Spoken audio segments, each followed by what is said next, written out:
I had some of the best time of my life in prison. Part of it is that I found myself in the crime world, selling crack cocaine and heroin. Came along with that my life came crashing down. I wouldn't even sleep on my bed. I would sleep underneath my bed. I couldn't find a place dark enough or cold enough because I didn't feel worthy of the light. I took that novelty and I got on my knees and I prayed them, God, if you're real, show up. Take my life, you can have it. I've ruined it. I don't want it anymore, you can have it. But you gotta show up, man.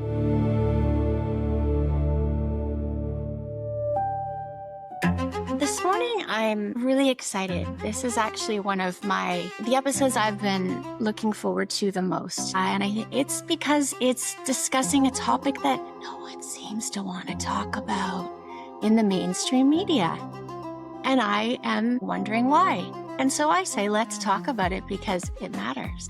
I would like to welcome Pastor Emerson Mendoza. He is a pastor at Village Church in Surrey, also runs the prison ministry there. Pastor Mendoza, Pastor Emerson, thank you so much for being on the podcast today. Well, thanks for having me. It's an honor and a pleasure. So just to set the stage a little bit, Pastor Emerson, and I refer to him Pastor Emerson because I do know him. He's a pastor at our church. We attend Village Church in Surrey, and he has been a great support to our family. I know many others who have received such great counsel and encouragement and just, simple questions that, nothing is a stupid question to you, Pastor Emerson. Everything, you are right there to answer with love and patience. And I love that. So you have a story to tell, but before we get into that, and it's just such an amazing story of transformation. But before we get into that, I wanted to, just for those who may not be familiar with Christianity, those who may have different ideas about what religion means and what religion is this and that, and all of these things, I want listeners to kind of understand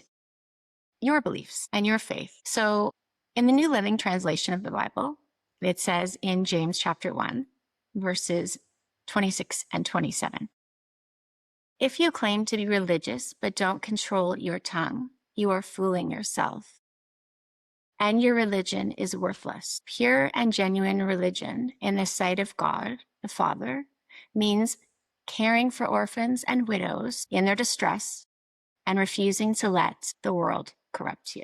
So I just give that verse and provide it from the Bible because I think people have a lot of misconceptions about Jesus, about Christianity. And I'm wondering if you can share to you, Pastor Emerson, what does it mean to follow Jesus and follow Christ? And can you just explain your faith a little bit to us? Yeah, you'll hear a little bit more about my story as we go through the podcast and the interview process, but I had all the questions. I was a skeptic. I was not following Jesus for the majority of my life, I would say, up to this point. The scales haven't tipped yet. And I had all the questions as well. And when I had a massive encounter, a beautiful, I would say, encounter with Jesus, it changed everything. And it wasn't, for me, I didn't step into a religion, I stepped into a relationship with him. And I think that's the biggest difference. For me, it happened just by myself in my bedroom, and I had an amazing encounter with him, and that started transforming my heart, the way I thought, the things I wanted to do. And then I found a church, and then I started practicing,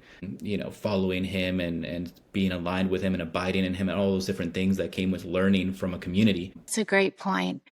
People think that, some think, and I did for sure, and that Jesus and the idea of religion is, a God in the sky with a list of waiting for you to do the wrong things and check them off. And here comes the punishments. And if you're extra good, then here come the good things, and a lot of misconceptions. So it's great to kind of get some clarification. Any thoughts on that? What I just said, be good, be bad, get bad.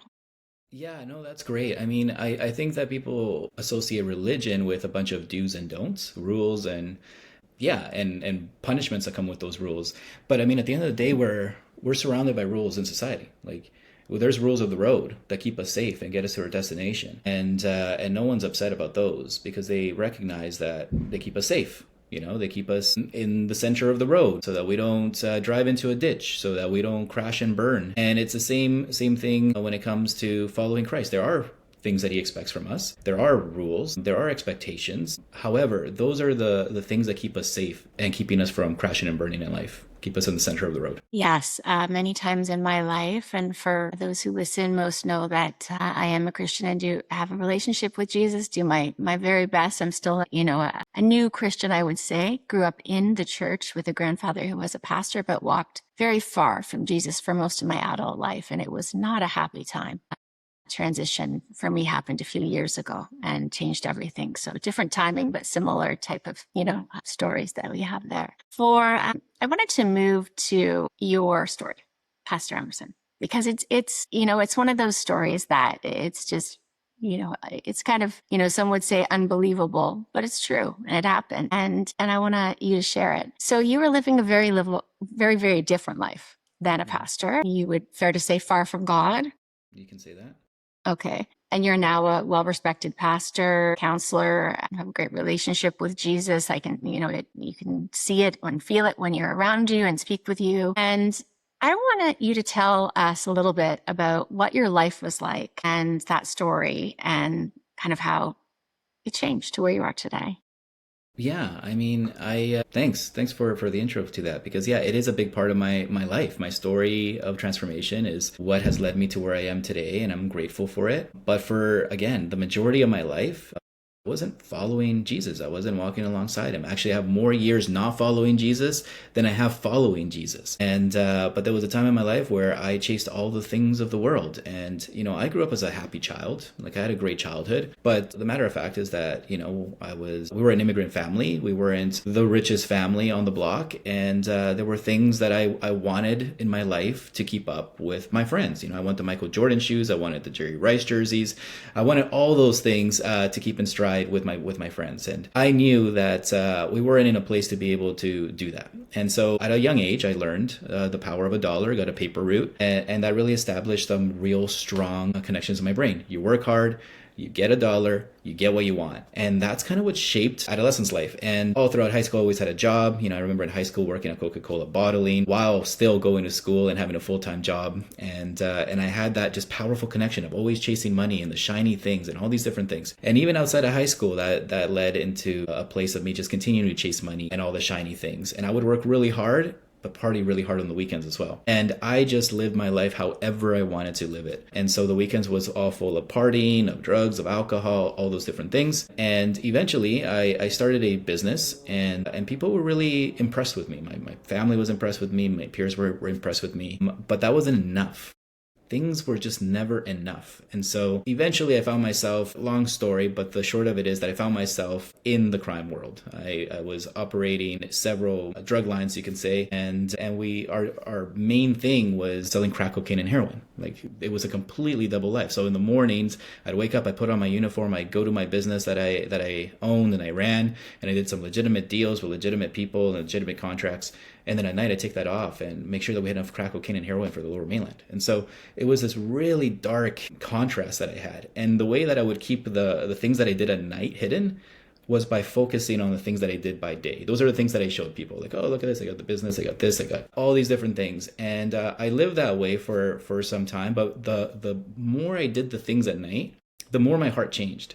I remember feeling my heart like just really hardened, because there's always a voice inside of you that tells you that that's wrong. And when you don't listen to it, your heart hardens a little bit and a little bit more and a little bit more. And I got to my place where I had people walk away from me. They didn't want to talk to me. They thought I was a jerk. They wouldn't use those words, but they thought I was something, and they wouldn't even want to deal with me. So they walked away. And I was happy. I was totally okay with that. Happy in quotations, because I had money and I had things, and it didn't matter. Until one day that all came to an end. Of course, I got caught up in a big investigation, got picked up on a warrant, and spent a night in jail. No big deal for me back then. If anything, it was just an inconvenience. Didn't spend the night in my bed. If anything, it gave me a little street cred. Nothing really changed. I stopped doing what I was doing at night because I had a lot of heat on me. But that was it. That was the only thing that really changed. It wasn't until a little bit later, when there was a massive exposure that came along with that my life came crashing down. All the things that I worked so hard to hide at night, that I was doing at night, came out to the surface into the light. And that came with so much guilt and so much shame that it brought me to a really dark place. I mean, that guilt and shame led me to a deep depression.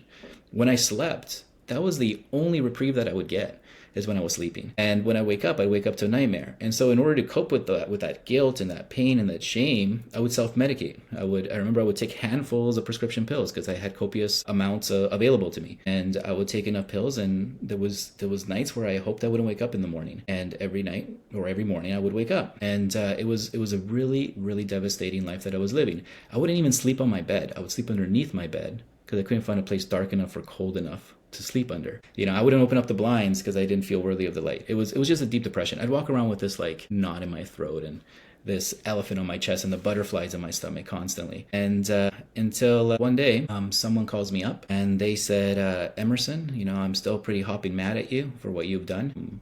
I can't believe what you were doing, but I love you. And it's the reason why I'm calling you. You need Jesus and you need to figure it out. And they hung up.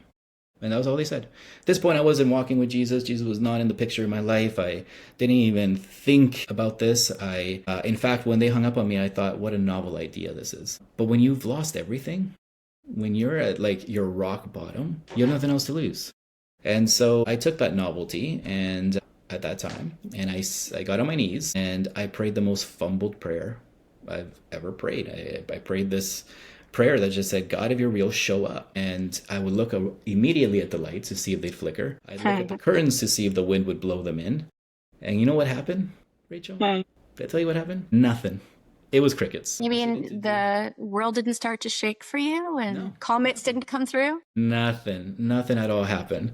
And so I continued to do the things that I was doing, self-medicating. The next day I did the same thing. I got on my knees before bed and I said the same prayer and nothing. I did it for 21 days. I mean, the number isn't significant at all. It's just I was keeping track. On the 21st day, I'm like, this is the last prayer I'm going to pray. It's not working. Nothing's happening. And so I get on my knees and I guess out of, I don't know, desperation, I don't know what you want to call it, knowing it's my last prayer, I tweaked it a little bit and I just said, God, if you're real, foremost, like you got to show up, man. And in that moment, that frog in my throat, the elephant on my chest, the butterflies in my stomach, that all left my body. And from the tip of my toes to the crown of my head, I just felt this warm sensation, this electricity, this comfort, this joy, this peace, this love that it was so overwhelming that it brought me to the ugliest cry I've ever had in my life. Like the cries you have when you're a little kid. Like the ones that you can't catch your breath, the type of cry, and you have snot and tears. It was ugly.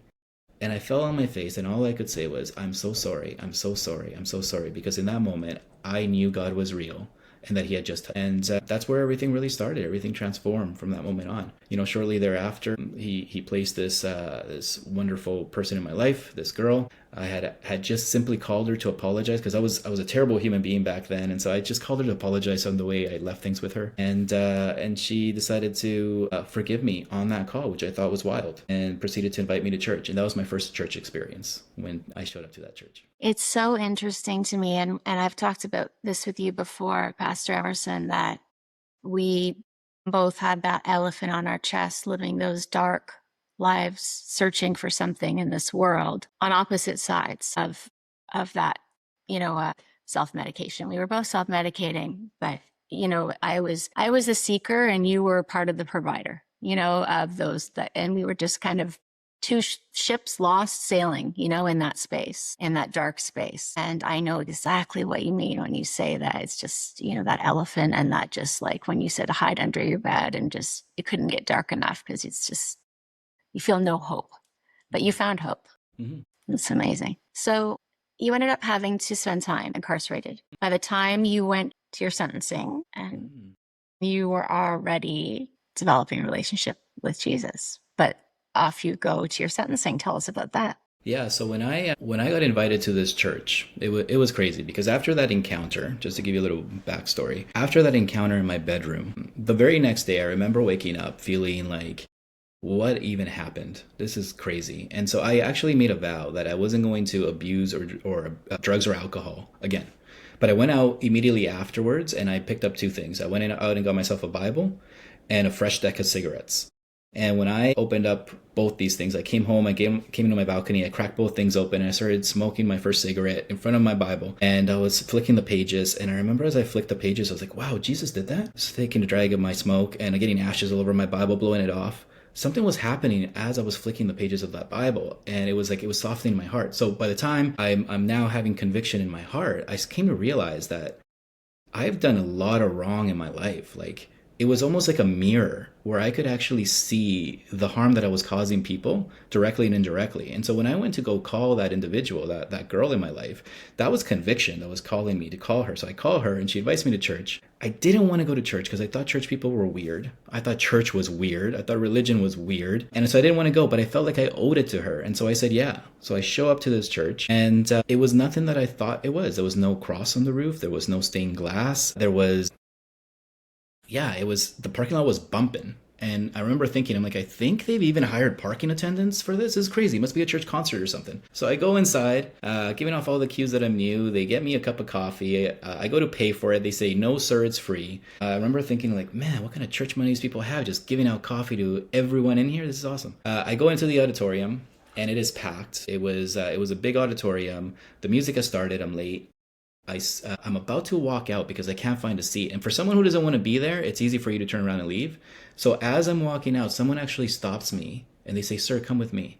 They bring me to the end of a row with an empty seat with a reserve sign on it. They remove the reserve sign off of it and they sit me down. And I remember thinking as if it was reserved for me. And in that moment, I listened to worship for the first time in my life. I'm listening to the words, I'm letting the music wash over me, and I get wrecked again in the seat. But it's in front of everyone this time. So I'm trying to keep it real. I'm trying to keep my eyes dry and keep, not making eye contact with anyone, but I get wrecked. Then the pastor comes out and he cuts into me so specifically and so surgically that I knew God was speaking to me through him. And so, naturally the next week I show up by myself, and I do that for 6 months until I say, this is my church. This is my theology. I got baptized, started serving the church, and something started to change in me. Every time that I was serving, I would recognize someone who was new. Then I was tapping them on the shoulder saying, sir, are you new? Let me bring you to the coffee station. Let me find you a seat. Let me tell you this thing I just learned a couple of weeks ago. And then they would say a thing that would be like, you have no idea how much I needed to hear that. That's exactly what I needed to hear. And so I knew that in those moments, God was working in me. And it was an incredible feeling. I didn't know that then, but I know it now, that God, when he works in you and through you, that we can call that the active movement of discipleship. And discipleship is just this fancy word we say that describes becoming more like Jesus, right? And so I didn't realize that, but my heart completely changed. My heart of stone, this criminal hardened heart that I had, was out, and this heart of flesh was in. And so I actually went to the courts and I changed my plea from not guilty to guilty. And because of that, I got offered a conditional sentence. So for timeline purposes, my heart was fully transformed. I mean, I had reconciled with my family because they had seen a transformation in my life. They were now supporting me in the court system. All these different things were happening. And because I actually went and changed my plea, the court offered me a conditional sentence. So it was no jail time. It was some curfew, some conditional sentencing. And when I went back for my actual sentencing, the judge, for whatever reason, changed her mind and gave me 6 months in prison. So I went in pretty surprised that I was going to prison. It wasn't expected. I had put $1 in the meter for parking. I mean, I was about to run out of parking by the end of sentencing. I had my dog at home with enough food and water for the day. I had a date plan for that morning to go out for breakfast. My family had come with me. They were expecting me to come out. You would think in that moment I would be just completely wrecked with anxiety and fear, but it wasn't. It was just a calm, peaceful, and it was so bizarre. Rachel, let me tell you, it was so weird, so out of left field, that I remember saying to Jesus, yes, I accept. They put the handcuffs in and they take me into prison. And so I went into prison fully a Christian, knowing who Christ was. I remember you telling me, first of all, the fact that you changed your plea, innocent to guilty, clearly speaks to your transformation. That's something that, even someone who is following Jesus may have trouble with, because no one wants to be in jail. It's the right thing to do, that's for sure, but it's a hard thing to do. Sure. But I suppose it's an easier thing to do when you're transformed inside. But you told me, and I hope you don't mind me sharing this, that when the judge kind of sprung that on you, and you didn't know that you were going to be, going in for time, that your family was quite, surprised and upset to see you go, and that you turned to them and were comforting them in your look. Like you turned to them, it's okay, Yeah. know. Yeah. Do you remember that? I do remember that. It was a such a beautiful, I mean, it was sad, it was difficult for sure, but it was also a really tender and sweet moment that I'll never forget. Once the gavel hits, you don't get an opportunity to go tie up loose ends. It's not like you get a chance to go and say goodbye or move your car or nothing. Bailiff comes and puts your hands behind your back and takes you right away. And so as they're shuffling me out the court door into the back where the jail cells are, I was trying to look over at my family just to say, goodbye or something, mouth the words or whatever. But I remember looking over and they were devastated, naturally, and yeah, naturally so. So I remember seeing everyone's face, including the girl that I was dating. She was there, and I remember she was devastated. My parents were devastated. My dad's face looked like he was in shock. My brother's was in shock. My sisters were crying. And I looked over at my one sister, and she, even though you could tell that she was upset, she looked up at me, and she gave me a thumbs up, as if like everything's going to be okay. And I looked at her and I just gave her a wink, and they pushed me through the door as if like I know. And so it was a really beautiful, tender moment that we had, and I'll never forget it. A beautiful moment as you're walked off to jail. It's kind of, unexpected time to have that moment, but really kind of cool to hear how it all came about. Were you fearful while you were incarcerated? Obviously jail is not a place that, people are, lounging and feeling safe and secure and confident most times. How did you feel? What was that experience like while you were there? And tell us about the day you left and how that was. Yeah, definitely. Prison is so crazy. And when I tell this part of my experience, it's actually pretty hard to believe. But was there fear? Yeah, at moments there was fear for sure. There's a solid unknown. The entire time you're wondering what the next steps are. Like, what is that going to look like? You don't mentally prepare for it. But what was really helpful for me, I remember when they shackle you up in the back, they take all your belongings and all these things, and then they throw you in a paddy wagon and take you to prison. And the day that I arrived, I remember when they assigned me a unit. They assigned me a unit that I wasn't classified for. So in prison, there's different living units inside a prison. So think of the prison like a townhouse, and think of the units like the individual homes that people live in a townhouse. And then inside that unit, there's multiple bedrooms, which are the cells of the prison. And so when I got assigned a unit, it wasn't classified for my crime. And the reason why they have multiple units is so that they can classify you in specific crimes. For instance, for someone who breaks a window, steals a wallet, they probably wouldn't put them in the same unit of someone who just murdered someone, right? They wouldn't put them in that unit. They would keep them in a separate unit. But for whatever reason, I didn't know this was a thing, but there was like no vacancy in this prison when I arrived. And the only spot that they had available for me was in the heavy unit, where it's all the heavy crimes. And so I had to even sit with a psychologist before I went in. They had to prep me, and they did tests to see if I could survive there. At that moment, I wish I failed the test, but I didn't. I passed it, and off I went into this prison where all the heavies are, and it's like all these do's and don'ts, or else you're going to get hurt, and this and that. So yeah, there was an element of that. But what was really comforting for me was just thinking of Daniel and the lion's den, of just walking into this unit. And as soon as you walk in and the door is open, it is a shock to the system. I'll tell you, like, the latex white paint is so bright, and it bounces all the fluorescent lighting into your eyes. And then there's a contrast. There's safety yellow rails, because it's a multi-tier unit. There's the contrast of everyone wearing red that's incarcerated with white shoes, and it just strikes you as soon as the doors open. So all those things were just an overwhelming sense to the senses. But inside, there was a peace, knowing that God had me exactly where I was supposed to be. Because of that peace, I knew that I was supposed to be exactly, and he had something for me in that. And that was incredibly comforting. So I went my entire prison time feeling that feeling. In fact, this is going to sound crazy, but I had some of the best time of my life in prison. I used to say it was the best time of my life in prison, but then someone reminded me I'm married, and it makes it sound like my marriage is worse than prison. So I stopped saying that. Yeah. But the reason why I had such an incredible time in prison was because I saw God move in prison day after day after day. I felt that sensation of peace and calm in one of the most weirdest scenarios that could possibly happen in prison. I saw a lot of violence in prison, and there was just that peace that God was with me in all of that. And it was incredibly comforting. So was there the presence of fear? Yeah, at times, absolutely. But was there the presence of comfort and protection and all those things? Absolutely, there was as well. And so when I got released, again, as weird as this sounds, it was bittersweet.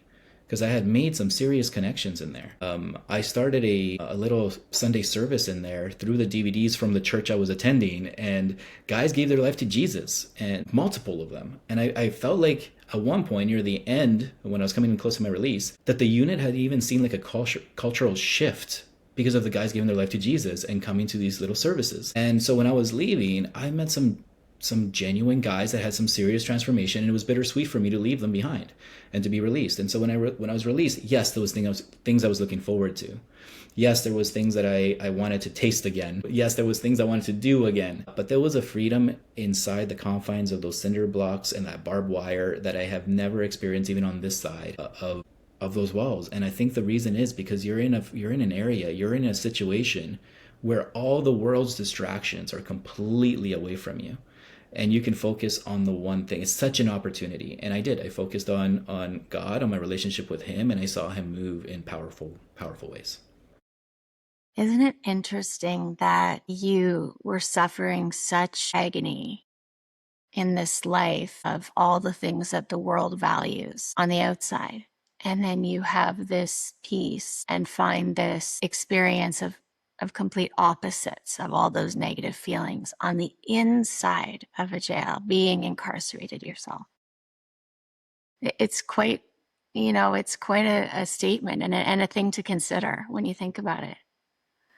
Yeah, I think that's the whole premise of God and his kingdom. Everything is so upside down. It's so opposite of what we think. It's so countercultural of our thinking. It's, I think one of the things is that, there's a lot of people who are dependent on substances, but there are also a lot of people who are just coasting through life feeling like, is this it? Feeling empty, seeking things, whether it be in, buying things or gambling or sex or drugs or just simply, trying to figure out, like, workaholics. I've found myself in that even in the, last year or so. Sometimes when things are stressful, I get to working even harder to distract myself from that. And, just always seeking. And we know that, those temporary things that we seek from the world, such as drugs, alcohol, anything that we may use to distract ourselves or self-medicate ourselves, are very temporary. Those highs are very temporary, and the lows come back strong and deep. And then comes the shame. And I guess my question for you is, that there so many people are seeking something, and there are, I think, misconceptions about the church, and there are some cases, most churches are fantastic, but there are cases, of course, where humans are humans. Christians are humans, where you're going to have things that, have happened with those who are Christians or who claim to be, and you develop either like a negative feeling about the church or about the faith, or maybe there's understandings you have about who God is or who Jesus is that are not correct. And I certainly worked my way through those, and I'm still doing so. And I guess really that long-winded question comes to this, Pastor Emerson, is that what would you say to these people who are just kind of, grasping at everything and anything in this world to find peace? What would be their first step when they're skeptical about the Bible? They're skeptical, like you mentioned, about Jesus and who he is and what he did for us and all of these things. So what would your words be to them? Yeah, I would say that God's not afraid of your questions or your skepticism. I mean, I had those things too, and yeah, sure. Like there's really bad examples of really bad Christians, or good examples of bad Christians, I should say, who don't get it right. But the church is not a museum for saints. It's actually a hospital for the sick, and it's. I think often we look at churches and we look at religion, and it's like that it should be like this cruise liner, and it's not. It's really not. It's like a battleship. It's like a hospital. It is where people come with brokenness. I remember someone once said that religion is just a crutch, and I was like, okay, if you were to break your leg, would you not use a crutch? I mean, we're broken. We're broken people. We need a crutch. I am grateful that God is my crutch. He absolutely is my crutch. And so if you are a skeptic and you're looking for something more, I would say that I remember a time where I was doing all those things that you mentioned. Every single one of them, I've done them. I sought them out in multiple areas, multiple times, consistently. And it's not that I stopped to think, is there something more? I think that I was looking for something more in those things. But there's a God shaped hole in all our hearts that only God can fill. And so if you are a skeptic and you're looking for something more, I would say just give it a shot. And it doesn't have to be a big step. It doesn't have to be like you have to come to a Sunday. It could be a simple, fumbled prayer, as simple as, God, if you are real, take my life, you can have it. But you got to show up, man. It could be as simple as that. And it was as simple as that for me. And it was one of the most powerful prayers I could have ever prayed in my life. That's really great advice. I'll just share something really quickly. Just some challenges that our family went through a couple of years ago, and it was 3 years ago. And I did wonder, are we gonna make it through this? I don't think so. Like it just didn't seem to be possible, and it drew me back to my faith for sure. And actually, it drew me into my faith for the first time for real. Before it was just kind of a thing I did and said, but now it was a relationship. And what I find amazing is that for me and my experience is how God can take something so messy and so just there is no way through this and can turn it into something amazing. Mm-hmm. And he certainly did that in our family's life, and repairing things within our family and bringing us closer to him, and just blessing us like crazy, so undeserved and so forgiving, so much mercy. So yeah, I just thought I would share that. I hadn't shared that on the podcast before. You have a calm nature about you, whether it be meeting with you to chat or just seeing you in the lobby at church or whatever it may be. Thank you. Have you always been this calm? Where does that come from? Or can you tell me a little bit about that? You just seem very level, at peace.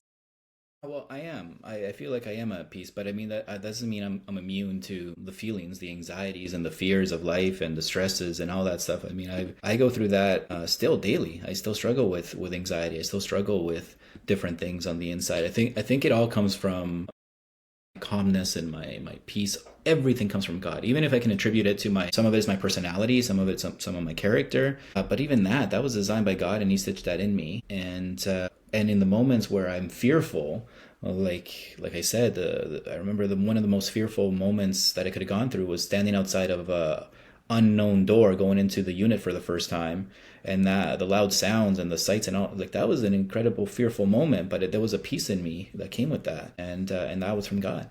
And so I would say all those things definitely come from Him, but I'm not immune to any of the things. I'll tell you, when I stepped into this pastoral role, I had been in ministry for a few years, and I stepped into this pastoral role. It was actually offered to me, this role. I didn't seek it out. The church saw something in me, and they affirmed me in that, and they offered it to me, and I went off and I prayed about it, and I fasted, and I really did accept this calling on my life. And so I stepped into it, but it came with things that I wasn't that I never really sought out. Like, I never sought out being on the stage or being in front of thousands of people. We got a big auditorium and multiple services, and that was something that just came with the job. And it was something that I never prepared for or learned how to do, to be this public speaker in front of all these eyes and faces. And I remember the first time that I stepped on stage. And this is what's crazy, is that I feel like naturally I'm a courageous guy. Like, I have courage. I'm more of a fighter than a Flighter? Yeah, exactly. Or even a fawner. I'm more of a fighter in that sense. And I've been in some scary situations living the life that I've lived in the past. Like I mean, some scary situations,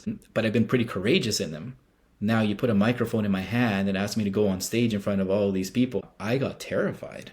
It was terrifying. And I remember clinging on to God in those moments more than more than ever in my life. Like, God, please get me out there. Please get my legs to move. God, please stop the shaking inside me. Please, God. And to be quite transparent, like, it was the first time that I ever had a panic attack in my entire life was on stage. It was on stage. And the only way I got through it was through God in me. Like, I got off stage, and I remember people coming up to me saying, like, "Oh, we just love your presence on stage. Oh man, the way that you delivered that was so good." And inside, I was on fire. Like, I thought at one point, I remember one of the panic attacks that I had on stage, I thought I was having a heart attack on stage, because I didn't know I was having a panic attack. And God just put the words on my tongue, and I was able to finish the thing that I had to say, and I got off, and I came to learn what it was. I was able to work through it and manage it. It took a long time. I mean, I was doing that for months upon months. I would have a panic attack. I'd go on stage and I'd get off and off the stage and ask myself, how did I even do that? But it shaped me. It absolutely shaped me and refined me, and it was something that I will absolutely do all over again. And so, yes, this calm, this peace definitely comes from him. It's interesting what you're saying about refining. Sometimes, it's used in the Bible. It's used, other people use this analogy as well about, the way gold is refined, right? It has to go through fire, through heat. And often our character is developed via pain.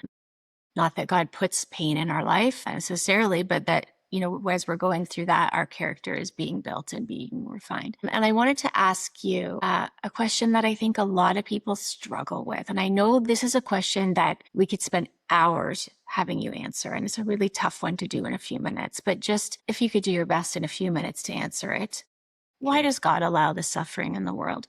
Because I think that is the question that keep a lot of people away from the faith, is that, a good God wouldn't allow the suffering. Could you speak to that, Pastor Emerson? Yeah, well, first of all, thank you for all the easy questions that you've given me here. Like you said, we can spend the entire time speaking about just this one topic. I think we could spend an entire episode, if not an entire season, and still just be scratching the surface on it. It's a very complex and sensitive topic for a lot of people, especially if you're in the thick of it. But there is suffering, and at the end of the day, we live in a fallen world. Right from the beginning, right when sin entered this world, we are in the midst of a broken, fallen, sinful world. And God loves us so much that he gave us choice. He gave us choice. He gave us free will. And for him to be in relationship with us, he gave us that free will. Because, love is not forced upon. You can't force someone to love you, or else it's not love. And so there is free will. There's a choice to choose love. And when you have a choice, you also have a choice to choose evil. And so there is a world that has a choice, and you can pick good and you can pick evil, and you can pick things that lead you to him, and you can pick things that lead you away from him. I am not saying that every situation that you are going through in life right now is a direct result of your personal sin in your life. That's not what I'm saying. Some are. Like when I went through that depression and all those things, it came from the things that I did. All the choices that I made led me to some real consequences. I even served some time. There was some real consequences in that. But also God can use those things for good. And he is incredible at doing it. I have absolutely zero regrets. And if I had the option to go back and do things differently, I would absolutely not. I would do it the exact same way and go through the most painful parts of my life, because it's what shaped me to who I am today. And my story has helped a lot of people. I'm very open with it because I recognize that it's not my story, it's God's story. And so I share it openly and freely, and it's helped a lot of people. And so I'm grateful for that. But it's not easy to tell someone that. I have a friend. Maybe this illustration helps. I want to end this part of the suffering part with this, that there is hope in suffering. That we have a God that is kind, a God that is loving, a God that is merciful, a God that is gracious. And that is really hard to see when you're going through the thick of it, and to feel it and to experience it and to believe it even. When you've lost someone, or when you're going through something that is so hurtful continuously, it's really hard to tell someone that. My friend, one of my best friends, he lost a child. They were born early. It was a premature baby, and for 3 weeks him and his wife had to do the most difficult decisions you can ever put on a parent. Because the child was so premature, they had to make difficult decisions about, the child's in pain because skin hasn't developed. So you have to give him this medication for pain. But if you give this medication for pain, it's going to lose this ability for sight or hearing or what. There were incredibly difficult scenarios that they went through. And after 3 weeks of baby being in hospital, we lost a child. The baby passed away. And it was one of the most incredibly painful things that they could have gone. And now they are very mature Christians. In fact, I considered him a mentor in my life. And I remember when all this was happening, my wife and I, we flew out there and we walked alongside them, and we were lost for words, because what do you say to the guy who tells you everything when you're going through something difficult, and he's so smart and so wise? What do you tell that guy? But we just showed up. and we were just present with them. And I remember this one time on his balcony, he actually brought it up to me recently. I had no idea. He came into town to visit, and we went out for dinner together. And he goes, "Hey, I just want to tell you something, that you kind of changed the way I see God." And I said, "What? How?" He goes, "Remember that time we had just lost our baby, and you came over and we were in the balcony talking, and he had just passed away, and you looked at me and you said, 'Dude, I have no words for you. I don't know what to say. All I can say is that my heart is so broken right now for you and for the baby, and I'm so sorry.'" And we both collapsed in each other's arms, and we just wept and we cried on this balcony. That's all we did. Wept and cried. And he said to me during dinner, "You have no idea what that meant to me. Even though you felt like you didn't have the words, you demonstrated God's love to me in that moment." That God does that for us. In the midst of our suffering, he comes down and his heart breaks when our heart breaks. His heart weeps when our heart weeps, and he comforts us and he holds us. And you were the tangible presence of God for me in that moment. I knew he was with me, that he had sent a good friend in my life to reflect his character to me in that moment. And that completely changed everything and has helped me heal from that. And so, yes, there's a lot of pain and some of the things that we can't even explain, and we won't ever know until we're face to face with him of why. But in the meantime, we have a God that loves us. We have a God that's merciful. We have a God whose heart breaks and weeps when ours does too. I think that, thank you for that, Pastor Emerson, in the time that you've been provided. I think that was a lot of great information. And like you said, maybe at one point we'll do an episode just on suffering, because we could talk a lot about it. And I think that's a big question, but I think that's a lot of information for people to think about and to consider. There's something on the podcast that, and the reason I started the podcast, there's a lot of division, a lot of judgment around those who are homeless, who are struggling with mental health challenges, addiction, whatever it may be. A lot of stigma and stereotype, and it breaks my heart. And my goal is to just do my tiny little part to try to break that down a bit, that stigma and stereotype. And that's why I share my story and of my lived experience with those things. And one way, I believe it's a great way to show what it means to make an effort to be more like Jesus as a Christian, is to show love and peace and mercy to others, generosity. In Proverbs 19:17, it says, "Whoever is generous to the poor lends to the Lord, and he will repay him for his deed." Can you speak for a minute to what the Bible says about how we should treat those who are homeless, experience addiction, struggling in these ways? Because they often, a lot of judgment and a lot of, shame and blame going that way. Yeah, I think the Bible addresses this often. The people who are outside the cultural norm, who are outside of society.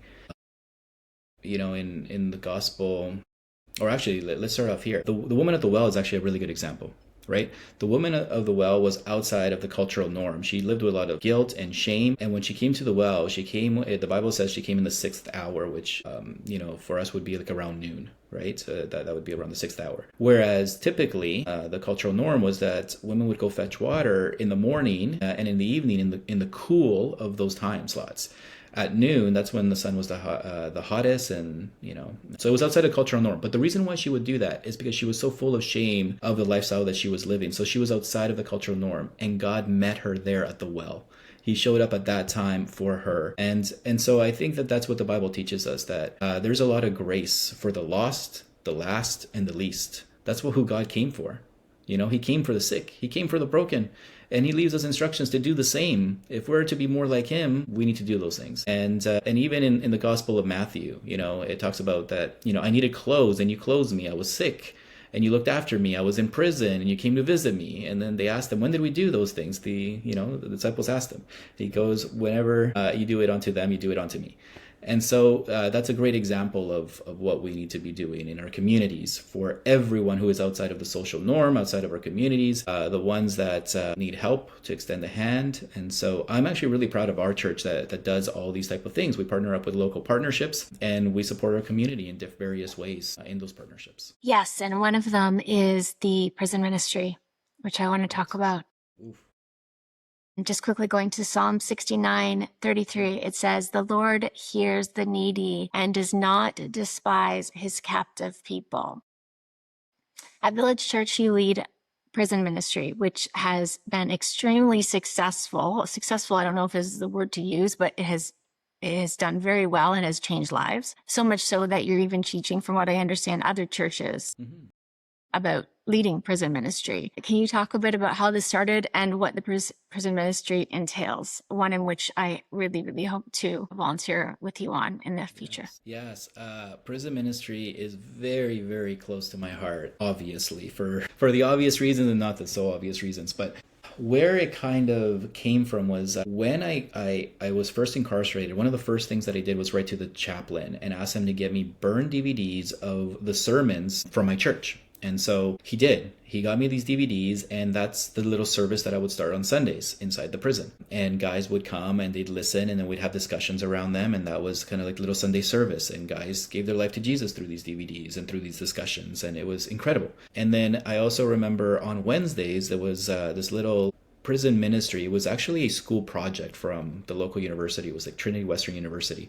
Their students would come in and do this little prison ministry thing. And then so on Wednesday nights, you'd go into to the rec room, and they would just do kind of like a small Bible study. Sometimes they bring a guitar, and I would attend every single Wednesday because that would feed my soul. That was like my church time, and it was so good. And so when I get released, I had to figure out my life again. I lost everything in my life. I'm actually grateful that I did. All those things were just burnt away, and so I had to restart my life. And I had to figure things out, and I got myself in the corporate world, started working and climbed the corporate ladder and all these things, and I just wasn't happy in that. And I came to realize there was a calling in my life into ministry. So I accepted that calling. It's a really long story of how that came to be, but I accepted that calling. But for the first year, I floundered in ministry. Like I thought that, at least with all my experience that I had in logistics and operations and management and leadership, all these different things, that I could at least come and apply something to ministry. I'm like, well, it's a church. I can whip it into shape and do this and put systems and yada, yada. And for the first year, nothing applied. I was everything that I thought, everything that I strategized, every idea I had, nothing transferred.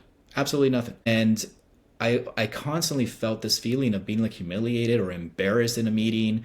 I was in school at that time as well, and none of my projects were good. I was failing at everything, seemingly everything in life. Ministry, you don't do it for the money. It's not great pay. I was struggling with that too, coming from the corporate world into a part-time ministry job. I had all these struggles in my life, like bills, and I was newly married, and all these things were happening at the same time. So it was a very, very, very difficult year. And it led me to a place where I got really, actually pretty upset with God. I remember shaking my fist to the sky and saying, God, what are you doing here? I was obedient. I answered the call. I came into ministry. What is this? And I opened up my Bible randomly, just randomly, because I was so upset. This happened in school. I was in a classroom, and I didn't want to go outside and people see my eyes that were red. So I opened up my Bible to kill some time, just randomly, and opened up to Psalms 84, and it was, I'm going to paraphrase it here, but it talks about, it is better a day in your courts than 1,000 elsewhere. It is better to be a gatekeeper of the Lord's house than to dwell in the tents of the wicked. And in that moment, look, I know the scripture is not about me, but in that moment, I felt God was speaking to me through that, saying, hey, it is better for you to be here in ministry for the year that you've been here than all the years that you spent out in the world. It is better for you to be the gatekeeper of the Lord's house, which means you're not even in the Lord's house because you're not doing anything here in ministry. You're not being any productive, doing anything efficient or productive here in ministry. But because of that proximity, it is better for you to be here than in the tents of the wicked out in the world, doing the things that you were doing under the shelter of the evil things you were doing. And it just, something clicked in me. And I remember saying, God, I accept. I don't know if it's me being humiliated. If my mission is to be humiliated here, I don't know. I will be the best humiliation you've ever seen in your life, And so that made a shift in my heart, in my mind, and I came to realize, later on, that it was actually a surrender that I did. And that whole year, God had to strip me away from thinking that I had something to offer, and it was nothing that I had to offer. The lesson was, it's everything that he has to offer me and how he's going to use me. And so he had to strip me away from all that pride that I could do things and all that stuff. 2 days after that surrender that I had in that moment, after reading that scripture, 2 days later, I get a supervisor asking me, he goes, hey, Emerson, what do you want to do here in ministry? Like what's the end goal? I'm like, dude, I don't even know what I'm doing here in ministry. Bro, I have no idea. I'm floundering here. But all I know is that I have a heart for those that are incarcerated. And he goes, oh, you should go and do that then. I'm like, really? He's like, yeah, go figure that out. Do something around that. And I was like, oh, okay. And that was the inception. That was where everything kind of started. The praying into it. God gave me the steps for this ministry. Got to partner up with an incredible individual, and we started this little ministry together. And it was great. Like we saw God's favor. And you know what? It was nothing we were doing. Everything that we planned and everything we designed wasn't working. It was all these random things that God was bringing us. Individuals from Facebook Marketplace. I was selling a panini maker, and I met this guy that linked me to a prison ministry who taught us all the training for prison ministry. Like all these things started happening, and that was the beginning of prison ministry. That was about 6 years ago now. Since then, it has definitely grown. We partnered up with Surrey Pretrial, which is it's in our neighborhood. We're neighbors with them. We go in there and we do different programs. We started off with the Alpha program that teaches the basics of Christianity. It's not meant to like convert or anything like that. It's just a discussion program. You watch some videos and then you have a discussion around it, and it just teaches what Christians believe. And so we started with that program, and it was great. We actually had a really good time. And I remember the first time we set a group of volunteers after training and orientation, and we spent a lot of time in training and preparing. We sent them in. There was a lot of nerves going in. They went in. When they came out completely different, because we went in thinking we're going to go minister to these guys, and then God surprised us and he ministered to us through them. And it was this incredible thing that we came to realize, okay, this is a two-way thing. And it started growing a lot of popularity with the volunteers because they loved it. And the prison, we started seeing a lot of favor through that prison and a lot of good relationships being built. They offered us another cycle of the program, and then another day after that, a day after that. Now we're in there multiple days a week doing multiple different programs. We actually have our sermons that play there on Sundays. We burn them on DVDs. We send them in. I give them a specific hosting segment where I'm talking to the guys directly. Hey, you at Surrey Pretrial, I know exactly what it feels like to walk in those white Velcro shoes. I know what it feels like to wear those reds. I know exactly what the inside of your unit looks like, and I can assure them that there is nothing that they've done and nothing that they're doing, nothing that they're going to do that can outrun God's love for them. And share a little bit about my story for that. And so we've seen a lot of growth in that. And yes, that has attention from different churches, even from different prisons. And so we go and train other churches with all our training manuals and all those different things and equip them so that they can do that, and we can multiply that across Canada. I get to, travel. This past year I went to Ottawa, got to visit a big maximum security prison out there and connect a church that was just literally across the ways from them to that prison. And it's been incredible. It's been an incredible journey. I get to, sit on a committee of the prison I was once incarcerated in. So God is so good, and help make decisions for the benefit of those incarcerated. And also I get to now be the associate pastor to that church I first walked into, where I didn't even know the coffee was free. I get to be the associate pastor of that first church where I had that massive experience. And that girl who invited me to church, she's actually my wife now. It's actually an incredible full circle experience that I've had through the power and the grace and the mercy and favor of Jesus. I've met Pastor Emerson's wife, beautiful woman inside and out. Lovely, lovely woman. Pastor Emerson, there are so many things I wanted to cover with you, from this quiet revolution of youth returning to really wanting to know more about Scripture to, a list of other things.